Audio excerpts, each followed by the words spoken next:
Shalom Bapak Ibu Saudara yang diberkati Tuhan. Kebenaran kita hari ini 17 Maret 2024 berjudul Titik Zenit Masalah. Allah menentang orang-orang sombong. Kata menentang di dalam teks aslinya adalah antitasetai. Orang yang sombong adalah orang yang terkutuk. Karena orang sombong pasti tidak menghormati Tuhan. Sebenarnya apakah inti, nafas, jiwa dari kesombongan?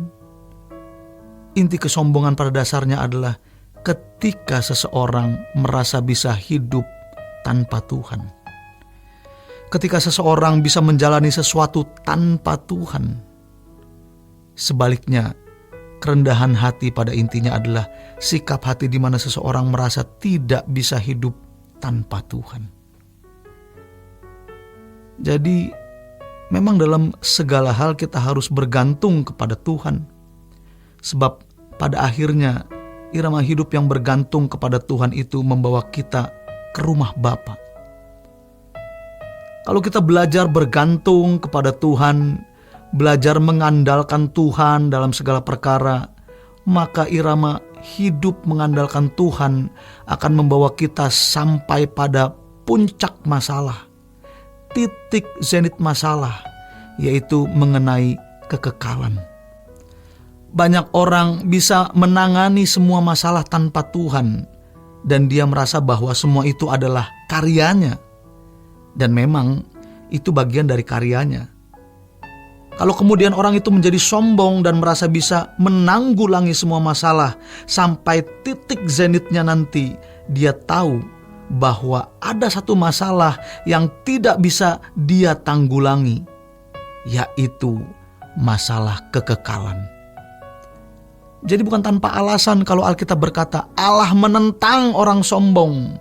Terkutuklah orang yang mengandalkan manusia, karena orang-orang seperti ini memiliki irama yang pada akhirnya ia tidak merasa membutuhkan Tuhan. Padahal hanya Tuhan yang bisa menyelesaikan masalah kekekalan. Dalam hal ini kita bisa melihat betapa liciknya iblis. Waktu ia berkata kepada Tuhan Yesus, "Sembah aku, kuberikan dunia padamu." Di balik pernyataan itu secara implisit terkandung pengandalan kekuatan dunia. Iblis menawarkan dunia yang dapat membahagiakan, menjamin, melindungi. Kenyataannya hari ini kita melihat fakta bahwa kekuatan uang itu nyaris tidak terbatas. Bisa membeli kedudukan, bisa mengatur keputusan hakim, bisa menguasai atau mengatur penguasa, dan lain sebagainya. Maka banyak orang menyembah iblis. Memang tidak langsung menyembah iblis, sebab iblis memasukkan dirinya pada materi. Sebagai manusia modern, kita tidak percaya hal-hal yang bersifat mistik. Juga sebagai orang yang santun, beradab, beragama, tentu kita tidak menyembah iblis secara langsung. Tetapi ketika kita merasa kurang nyaman, kurang aman, kurang terjamin, kurang tergaransi tanpa kekuatan-kekuatan itu, kekuatan materi, sejatinya kita menyembah iblis. Sekalipun Tuhan tidak menolong kita dalam masalah-masalah hidup, tapi jangan sampai kita lepas dari pelukan Tuhan di kekekalan. Sementara hidup kita di bumi ini, tentu kita akan terjamin kalau kita mengandalkan Tuhan. Yeremia 17 ayat 5-8 mengatakan, "Terkutuklah orang yang mengandalkan manusia, yang mengandalkan kekuatannya sendiri, dan yang hatinya menjauh daripada Tuhan. Ia akan seperti semak bulus di padang belantara. Ia tidak akan mengalami datangnya keadaan baik. Ia akan tinggal di tanah angus, di padang gurun, di negeri padang asin yang tidak berpenduduk. Diberkatilah orang yang mengandalkan Tuhan, yang menaruh harapnya pada Tuhan. Ia akan seperti pohon yang ditanam di tepi air, yang merambat akar-akarnya ke tepi batang air, dan yang tidak mengalami datangnya panas terik, yang daunnya tetap hijau, yang tidak khawatir dalam tahun kering, dan yang tidak berhenti menghasilkan buah." Orang yang tidak 100% mengandalkan Tuhan tidak mungkin hidup bersih.